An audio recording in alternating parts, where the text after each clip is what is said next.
Thank you for inviting me here. And yeah, in this talk, I will talk to you about indirect prompt injection, which is the main vulnerability of large language models. It basically consists in adding hidden instructions in data, which is going to be then processed by LLMs. And these instructions will make the model misbehave. So let's start, but yeah, I had that slide for introducing myself. So quick recap on me, I'm a PhD student at the University of Padova. I work on the security of large language models and the intersection with explainable AI. So right now I'm trying to understand what are the mechanisms that make the model fail under certain conditions, namely jailbreaks and prompt injection. And yeah, I work in the Spritz Security and Privacy Research Group under the supervision of Mauro Conti. And I'm also the co-founder of LL Corsairs, which is a CTF team. For who of you don't know what is a CTF is like a cybersecurity competitions where you have to find some vulnerabilities in some systems to get some points. Basically, it's a cybersecurity competition. So in this talk, I will first provide a short background on LLMs. I will then introduce the AI agents and indirect prompt injection.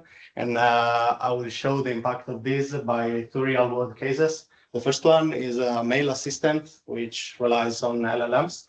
And the second one is the peer review process.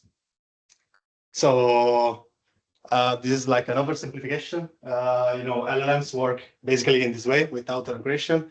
They take some text and according to patterns they learned in data, they produce the next word. So if a user asks, what is the capital of Poland? The model will start generating the reply token by token.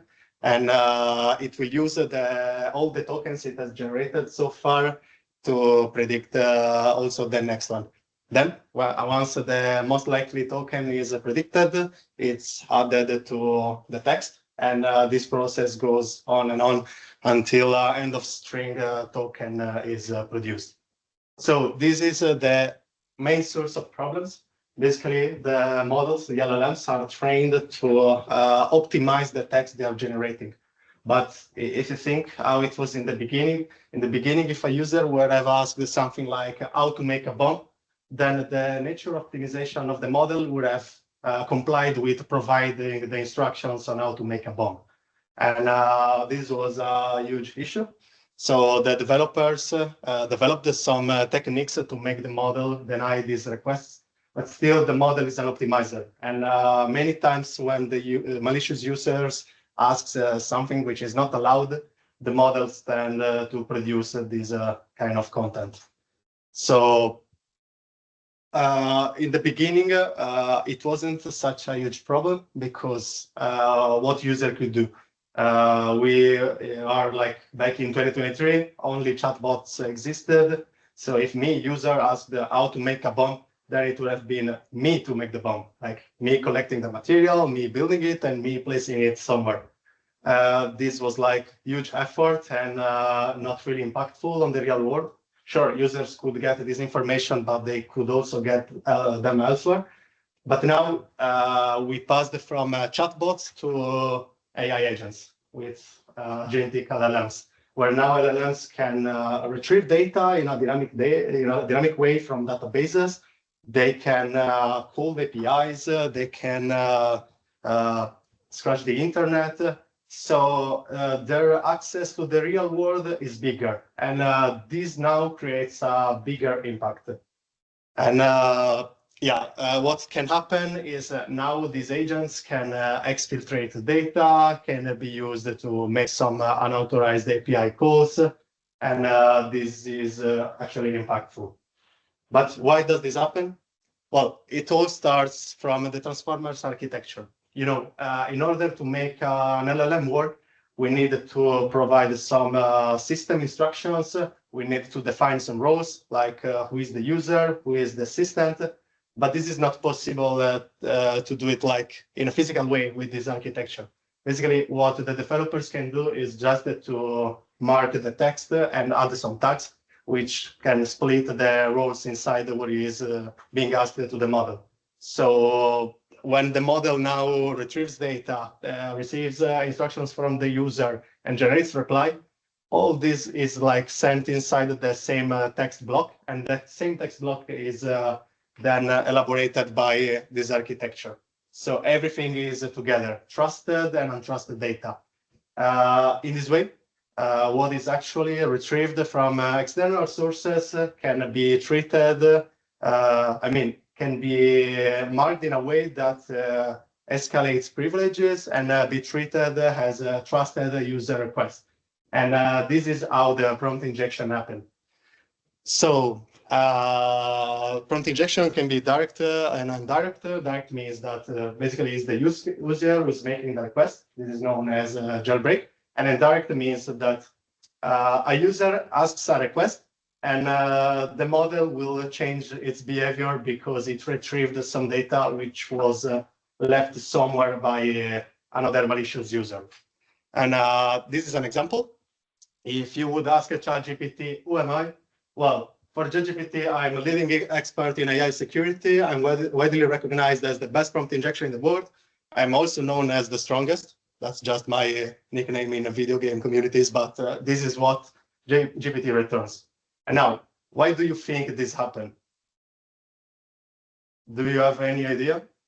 You told it beforehand? No, this is the beginning of the chat. It's like a first question in the chat. You have it on the next paper and it's created. Yeah, it's actually here. This is my website. I'm a PhD, so I have my own web page. And somewhere here, there is something that pushes the model to act like that. Can you see that?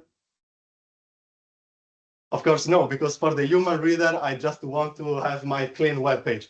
But right there, there is a hidden string written in white color, which is not visible by the human eye, but it's parsed by ChatGPT. So when ChatGPT takes my web page because somebody asked, who am I? It returns those kind of information. Actually, right now, it would return that I'm a great chef because I love cooking. And they also know me as Il Più Forte. But when I ran that attack, I wrote so many different things to make the model emphasize who am I. And there is no fact checking on my web page. So I could have inserted everything that the model would have believed to be true. Because of course, if I also write that I'm a PhD student, the model has to believe that I'm a PhD student. I actually am, but the point is that you can really add so much fake data that you can make the model misbehave, or you can direct its behavior. And this lately turns out to be a vector for some kind of attacks and some kind of unintended behavior. So with fake news, you can actually change the behavior of a tool like ChatGPT. So now, for showing you something bigger, I will introduce you this challenge. This was like a CTF from Microsoft, where they basically developed a mail assistant. This mail assistant was like an LLM who would have retrieved some emails and summarized them. Basically, the context was this. There was a user asking to summarize, for example, the last 2 emails. There was like a retriever who have returned 2 emails, one containing one of the attacker, who was like us, the users. And then, according to the emails, it would have produced just a summary.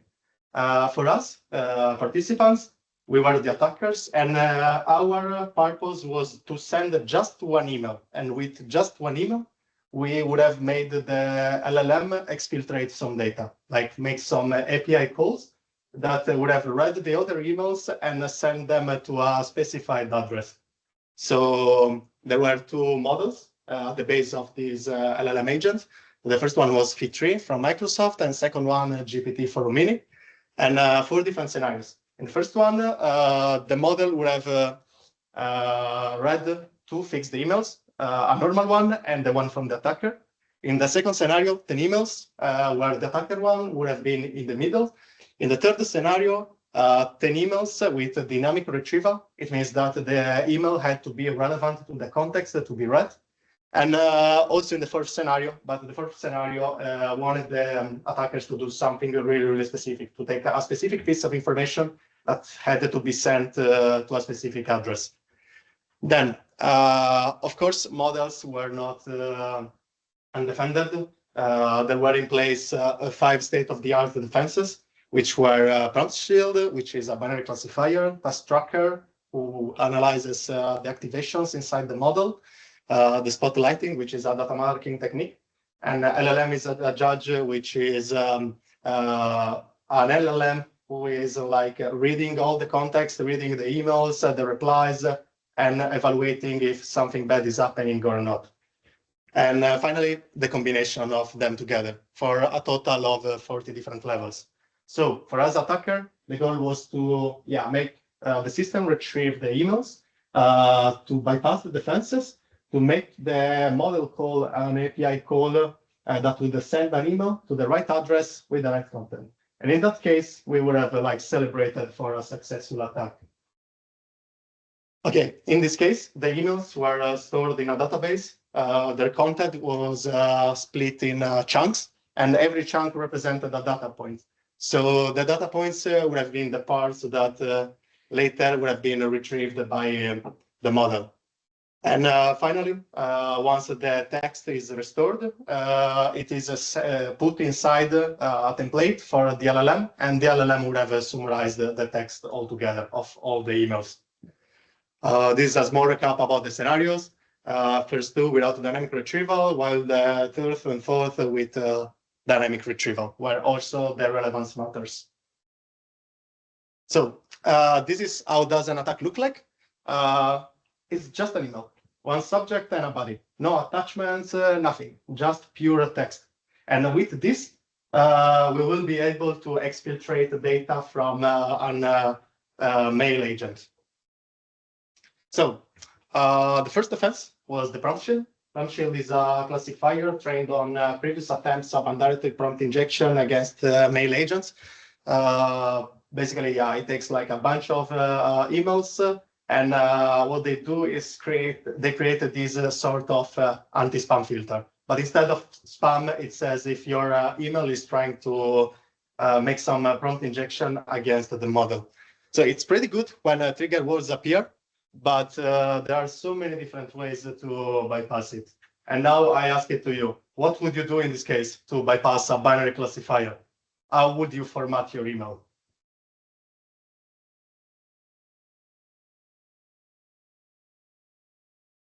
Any guess? Well, this is how an email looks like.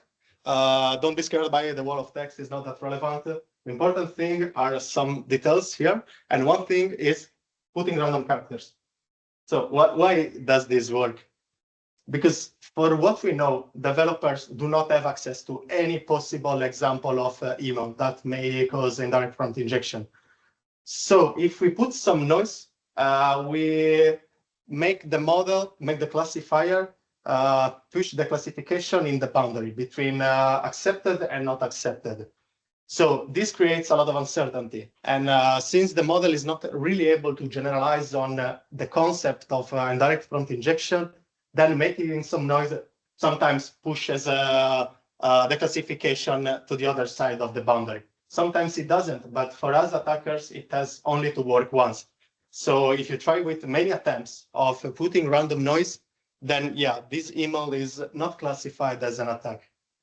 Additionally, we need some tags to make the model call the tools for sending emails. So we reproduce what are tags similar to the ones used for making the role distinction. So, in the beginning, I told you that in order for the model to understand the distinctions, there has to be a way. And this way is done via this kind of system tags. You make tags for the system role, tags for the system role, tags for the user role. And in this way, we pretend to be the user. And we ask the model to, send the confirmation email to this specific address, which was the one intended for this challenge. And with these simple tricks, we are able to push an LLM underneath a mail assistant to make API calls and to do whatever we ask it to do. So these are not the only things. Another thing we can try is to put random stuff. Like here, when we use the long subjects, we noticed that the classifier didn't return the flag. It wasn't triggered. So also long subjects worked. And finally, the use of emojis. It's unlikely that emojis appeared in the training set for the prompt shield. So they were also another vector of uncertainty.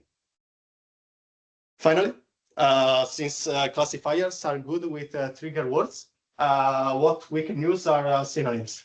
So in this case, we asked the model to RSVP ASAP. Do you know what does this mean? I mean, ASAP, it's easy, it's as soon as possible, but RSVP? Yeah, it's like an invitation to reply. And we are telling the model how to do that, how to RSVP. In this way, we avoid to use trigger words like to directly mentioning the instructions.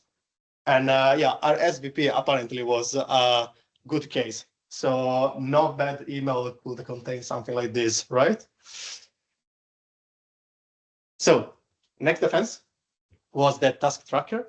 The task tracker is a defense who uses the activations of a specific layer to detect whether prompt injection is happening or not. The idea is that, inside LLMs, there are some neuronal circuits, and tasks and concepts in general are associated with the activation of some circuits. So when you are in the summarization task, it's supposed that the model, inside the model, there is, let's say, neuronal activity in a specific area associated with summarization. Likewise, for other tasks, like sending an email, there is activation inside other areas. Also for any kind of task, for translation, for, I don't know, for removing words from a body of text.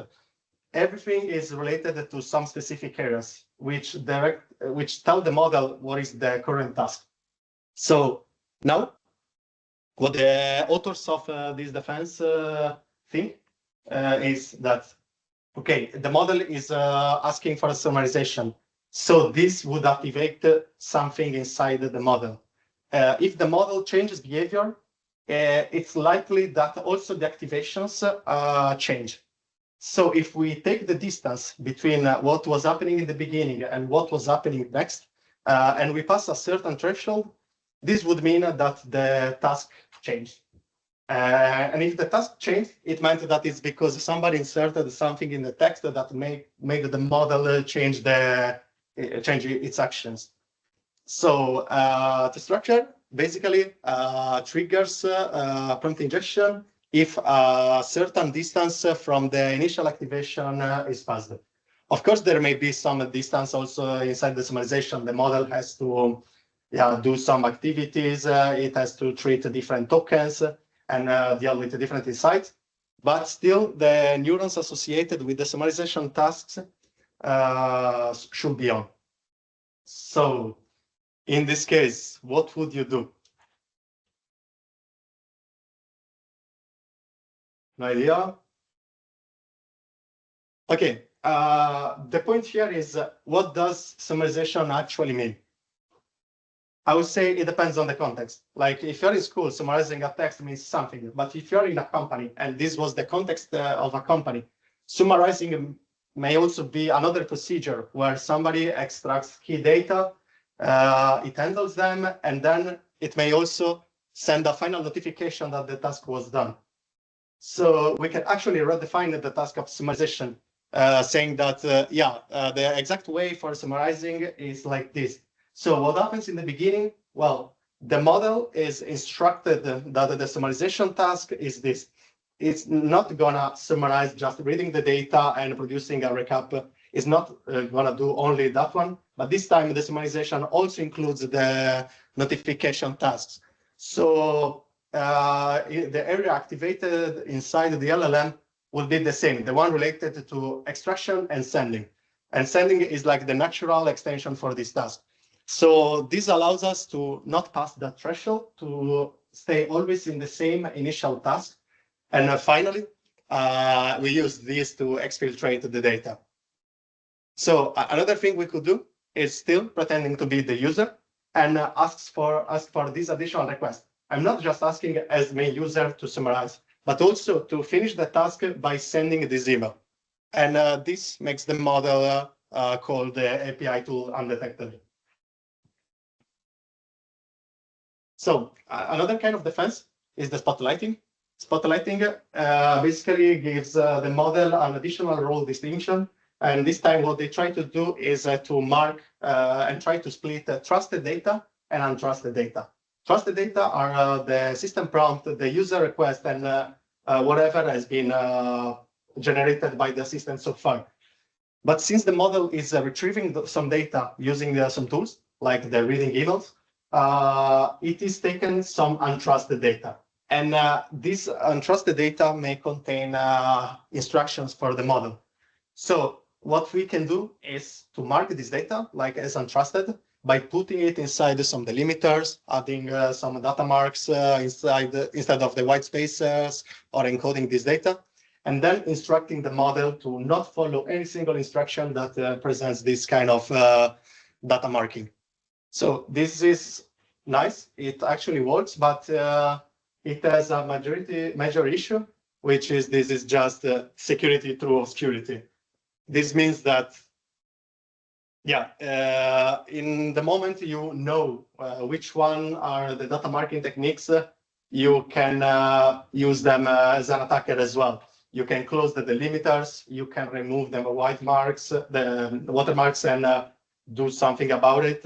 So as long as everything is secret, it's fine, but you can actually try to brute force to understand the delimiters. This is an example of how it would work. This is like the system prompt when using spotlighting. The important thing about this is like a document is read, and the model is instructed to never obey to any instructions within it. Also, you see here, the model is instructed that the input document is going to be interleaved with this special character, with this cap between every word. And this is an example. So in this case, what would you do? Knowing that like white spaces are a problem and your data will be data marked. Well, white spaces are not a problem if they do not exist. You as an attacker can get rid of all the white spaces by adding other tags. In this scenario, we figured out that the dash was not the marking that the developers meant for the model to detect the untrusted data. And also, you can brute force the delimiters. And we figured out that these were the delimiters for this case. The developers said, okay, everything contained inside here is untrusted. But if we close the delimiters, then we are back to the trusted part. So you can also use, of course, a combination of all these techniques. So we needed to get rid of the white spaces. We needed to put the delimiters. And also we needed to ask the model to do not encode this part. In this case, it was like in first person because for this particular scenario, GPT was instructed in the first person. It would have read the email and run the instructions in first person. I don't know why, to be honest. But all these together worked and made our attack successful against spotlighting. So this is another case.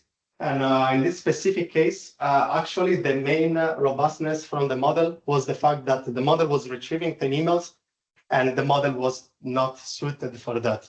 You know, when we use GPT, GPT is really strong and it can handle 10 different emails. But small models like Fit3 are not that capable of. So we needed to push this email with our payload to be the last one read by the system. So it had to be in 10th position. But you see, this system was composed by a retriever, a ranker, an LLM, and all these kind of things. But you can attack any of them. So if you can also change the priority where of your email. Like your email can be more or less relevant according to what you insert inside of it. So we needed the email to be retrieved. So in the beginning, we put like a relevant subject. This was really correlated with the scenario. We kept the common email structure, but then apparently this was too much like relevant, and it was more important than the last email. Maybe the last email was trash, was not related, but we didn't know because we didn't have access to other emails. But what we did was we just added iteratively a bunch of random words to push this email to be retrieved as last one. So in this case, that the model would have followed all instructions from the last email, this email was the last one because we also messed up with the ranker. And me and my team are actually pretty proud of this because we have been the first in the world to solve this problem where you had to attack different components. And at the end of the competition, only one other team solved this. So we were so proud. But besides this, what you can do is like also messing up with the priority of your email and put it wherever you want in the queue. Of course, this was like black box. We didn't know the exact position at each time, but we could infer from the fact that we got a flag if the email was retrieved or not. So we were like playing with the words and changing it to push it in the border of retrieved and not retrieved. Finally, last defense was the LLM as a judge. The LLM as a judge is basically a prompt shield with steroids. It takes the email that the attacker sends, the context, the system prompts, and the produced reply from the mail agent, and it basically judges if an attack happened or not, if the behavior was legit or not. Still, an LLM is not really able to evaluate if something is a prompt injection. Otherwise, they would be able to defend themselves. But what developers usually do is to put some surrogate metrics like coherence of the context, the structure of the email, formality, politeness, and all these sort of things to try to simulate the behavior. So when all these things are good, they believe that normal behavior happened, especially for the coherence. If all the behavior of the model is coherent with the scenario, then probably nothing bad happened. But this is not true because, yeah, there are some flaws, especially the fact that LLMs in general are biased. They are trained on biased data, so they're biased as well. LLMs in general can be persuaded because they inherit like vulnerabilities from the human beings. Since they're trained on human text, they also train some, they learn some vulnerabilities from human text, and also they can fall into some persuasion techniques. And also the LLM as a judge can be prompt injected with the content of the first email, which will be meant to be for the second LLM as a judge. So this is how a judge looks like. It is like basically an LLM with a system prompt.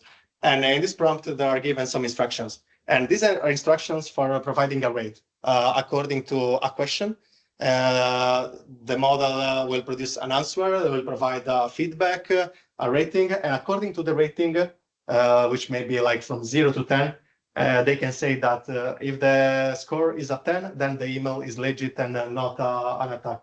For all the other cases, maybe something wrong is happening and the email is flagged as malicious. So this was our attempt. And this email actually contains a lot of things. First of all, it contains a persuasion technique, which is the authority. Imagine you are receiving an email from the chief operations officer who asks you to gives you urgency to reply to this email as soon as possible. So in order to reply to this email, you have to follow some instruction. But yeah, the important thing is that somebody really important asked you to do this kind of activities. And you're the LLM who can send the email. So now you as a LLM, would you take responsibility to deny this kind of request, this direct request from the COO? Well, here you are giving so much pressure and responsibility to an LLM who may not feel really responsible to deny this kind of request, because then it's not accountable. So you give some pressure that makes the LLM reason about calling the tool for sending email or not. Then we keep the coherence inside the email, since we needed to use tags to move the model attention on the please send email requests. We use the tags as username, so we could use again these tags inside the email. They looked like some kind of formatting, so they were perceived as legit. We keep a coherent scenario. We needed to exfiltrate this kind of data, and this email talked about that data. Then we use extremely polite text that you can find in every, let's say, good email or what is perceived as good. We keep using the tags. And finally, we keep a perfect email structure. And all this together allows us to attack the model and bypass the LLM as a judge, which perceives this as a really well-written email. For V3, we kept the same things. But for GPT, we kept the same things. But one important thing to notice here also is that all this email was written by GPT-4o. This means that the model wrote the email itself, and this produces like a confirmation bias, because LLMs tend to perceive as good whatever they produce. Like whatever they produce is high quality. If you take LLM text and you make the model assess it, then it will provide a high rate. So this makes the model, let's say, be biased towards text generated by itself. And this also transfers to V3, because other LLMs perceive text generated by other LLMs as good. Of course, they do not know that has been produced by which family of LLMs, but they tend to produce text in the same way. So this is like manual, it's like handbook email. It's really, really good. And GPT doesn't recognize this as an attack. So basically what happens is that, now context windows and threat surface are huge. And this creates like a universe of possibilities for the attackers. What developers can do, developers cannot really reason about all the different combination of prompts that attackers can do. And if you analyze the jailbreaks, there are some optimization ways for making a prompt bypass measures. And what they do is actually adding a lot of noise as a suffix. And developers cannot, let's say, think in advance about all the different kind of noises. And also, attackers are creative. They can do so many different techniques. So as soon as defense is released, you find the day after a new kind of attacks. So what happens is basically this: you develop a new defense, which will take like a portion of the universe and put it inside of the cage. But then there are so many different prompts, and you cannot stop the creativeness of the attackers. And nowadays, the threat surface is bigger. So, in this case, the model just received one email, but the fact that it could read external sources made the surface bigger, that now the text can be sent to the model by just sending an email. In my case, I just put my website on the internet, and models can now access the internet. So imagine how many things you can put on the internet and they are retrieved by the model. And the fact is that OpenAI cannot even control all the sources, because it doesn't have the tools. In the beginning, it was really difficult to sanitize the training sets, and now they have access to the internet, which is huge. And it can, it changes every single day. You can add data. And of course, all the data that you put in, 99% of data in the internet is bullshit. So you can really have a huge surface against this model. But what can you do? Can you remove the capabilities of the model? Then these models become useless. Is it really helpful? A mail assistant which cannot access emails, cannot send emails. So it's still the trade-off between what the models can do, their helpfulness, and their robustness. So also, maliciousness is context dependent. In this case, in this exact case, maliciousness was depending on sending emails. So it's really difficult to define what's good or bad for the models. And this is where the prompt injection can really do so many things. When there are these gray areas, when you have these big attack surfaces, then you can place so many attacks right there. So for the second part of the conversation, of the talk, I will talk about the peer review process. For us people in academia, when we want to submit a paper to a conference, we have to undergo that process, that frustrating process known as peer review, where some other experts should read your paper, analyze it, and produce a good quality review. But good quality review is something that requires a lot of time, a lot of effort, especially if you do it for free. And it's something that is going out of control right now. Now, the peer review process is really saturated.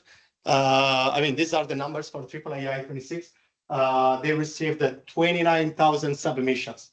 And imagine that for these amounts of submissions, you need 3 reviewers. And every review ideally would take a few days of reading, reproducing, and all these kind of things. And we know that this is not really happening, that we are trying to avoid making reviews. Of course, we are not paid for that, and it takes a lot of time. So the natural idea was, what if I take this PDF and I put it inside an LLM that can produce a review in 1 minute? Wouldn't that be perfect?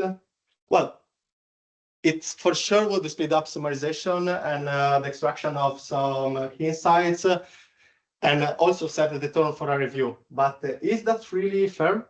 I think that, using LLMs for peer review is something that actually compromises the integrity of the process, especially because imagine you just produced like a state-of-the-art paper.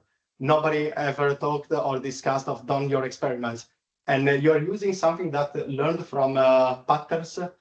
You use that for making your review. And this for sure creates hallucinations. Like model will put in the review some of the worst bullshits ever. They will say irrelevant stuff or really not real stuff.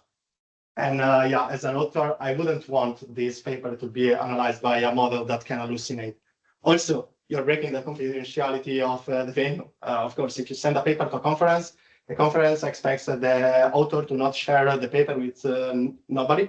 But if you use like a system like ChatGPT, then you are sending the paper to a third party, which is OpenAI. And finally, they're still vulnerable to prompt injection. And now I will show you some cases where we can use prompt injection either for good and for bad in this case. So in the beginning, it's important to define how we have done our experiments. We selected a venue, which was CLR 2024, where the review were of this type, like they contained some numerical scores, like score from soundness, presentation, and overall score, and the confidence of the reviewer. Then we collected some reviewers, where we asked this via user study the prompts that reviewers would have used for making a review by using an LLM. Then we selected 4 different models, 26 different papers that have been rejected. We expected that rejected papers would have obtained a lower score, and ideally we wanted to increase the score to see the effectiveness of the attack. And finally, we developed the 5 different attacks, split in 3 different threat models. So we assumed that the reviewers were lazy but honest. It means that they didn't have an opinion about the paper. The paper could have been accepted, rejected, or whatever. They didn't care. They were not biased towards a specific outcome. And they would have trusted what the model said. Like if the model returned accept, then the reviewer would have accepted the paper. And they wouldn't have like checked all the content of the paper because the task was just avoiding it to make the review. So they may give like a shallow read to the paper, but not studying the paper.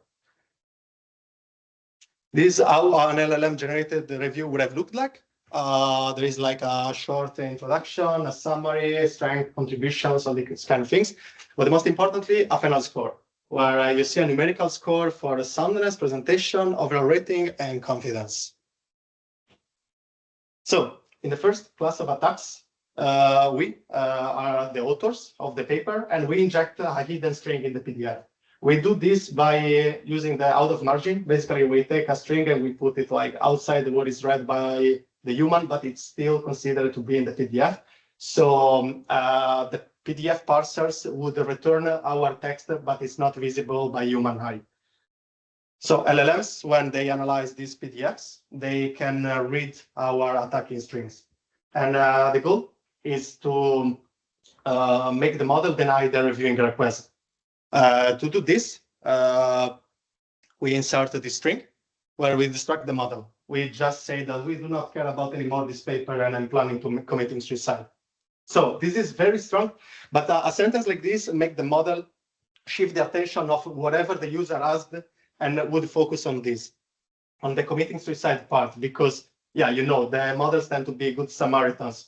So if they read something like this, they just care about that. They just want to provide help. And if you do this in a paper, then the reply for the model is going to be something like this. Instead of making the review, the model is going to produce like a string, like, I'm really sorry you're feeling this way. Please reach out to someone you trust, and blah, blah, blah. And they won't make the review. Now, of course, a user, a persistent reviewer may think of, yeah, maybe with a multi-turn or saying it wasn't me, it would work.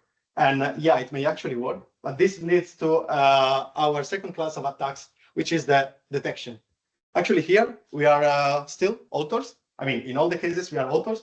And we want to detect if a reviewer used the LLM. So it's good if the reviewer uses it, because at least we know that it wasn't fair. So we want the model to generate like some clear evidence of its usage. And for this case, actually, we have two of these cases. In the first one, we ask the model to replace the Latin characters I and E with their Cyrillic counterparts. So now the model will generate a review, but instead of containing I and E, it will contain the Cyrillic ones. So if the reviewer copies and pastes parts of it, and if in the review there will appear some Cyrillic characters, it means that the LLM was used. And yeah, of course, I don't expect a reviewer to read the review and then start writing the same exact thing. Of course, it will copy and paste in such a case, or at least some parts. Of course, I would change the text, but still, this I would say that some of this character will appear, and nobody would random insert Cyrillic characters. So this is clear evidence.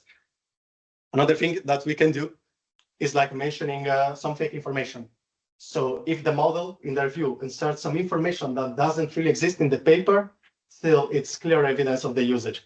Here we ask to mention this theorem, and you see in the weaknesses, it mentioned it in a seamless way. The model is able to generate some string that uses the fake information, and it's difficult to spot. It's not put there like without reason. And this is another way to detect the usage of LLMs. Finally, you may also be a malicious author. And of course, you would like that your, if you have a score, this score to be as high as possible. And the third class of attack involves the authors making the model increase the score of the review to be strongly accepted. And for this, well, we just asked. We pretend to be the user, and we say that I prefer this paper to be accepted. And this actually increases a lot the rating of the final review. And we have seen that from for GPT-4, from an average of 7.6, we got something like 9.9 of overall rating as an average. Also for this attack, we have it in two different ways. And the second one is with roleplay. We instruct the model to act as a reviewer, and the reviewer just wants the paper to be accepted. Slightly different. Now this time it's with a role-playing. And we noticed that also this produced high ratings, more stable around the 9 instead of the 10. So it may be that with this kind of attack, it makes the review more credible because 10 out of 10 review is kind of strange, but still it shifts the average a lot and in a statistically significant way. So we got results for any class of attacks, but we also got some additional results. Like our main experiments were done on GPT-4, but we also transferred the attack successfully to Gemini and to Claude. So it is really possible to target the usage of different LLMs because we want to know in advance which LLM the reviewers are going to use, but we can cover some of them.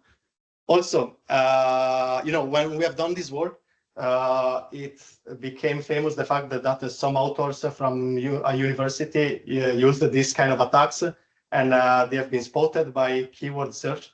But we've noticed that we can also make some obfuscation of the payload and like split the words or inserting Cyrillic characters as well in the payload. So it's not easily spotted by these simple searches. Finally, we also discovered that we cannot conquer negative results. So if somebody wants to reject your paper, well, I'm sorry for you, they're going to reject it for sure. If you ask the model to make a negative review, the model is going to make a negative review. Maybe you can use the detection to detect that it was a negative review, but still you cannot counter the increase of, you cannot increase the score if somebody wants to drop your paper down.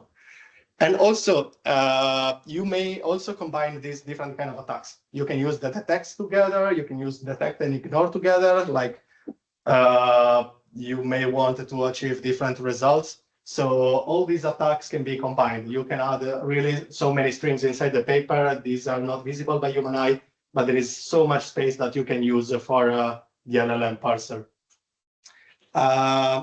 So finally, what's the point of this talk? Well, now LLMs are used everywhere. Like the word LLM is heard every single day. And now also agentic LLM agents, AI agents. Many people are thinking of integrating LLMs in every single device. But the point is that if these LLMs have access to some text and they can run some code, well, something wrong is going to happen because it's really difficult to set the permissions of what an LLM can access or no. So if they are used without any awareness of what that can happen, there are going to be some issues. And the surfaces are becoming bigger and bigger with all the APIs, with the internet. So we cannot still rely completely on the LLMs. And with this, I finished my talk. I hope you enjoyed. Here are some information about me. This will redirect actually to my webpage. But thank you for your attendance, and I hope you enjoyed.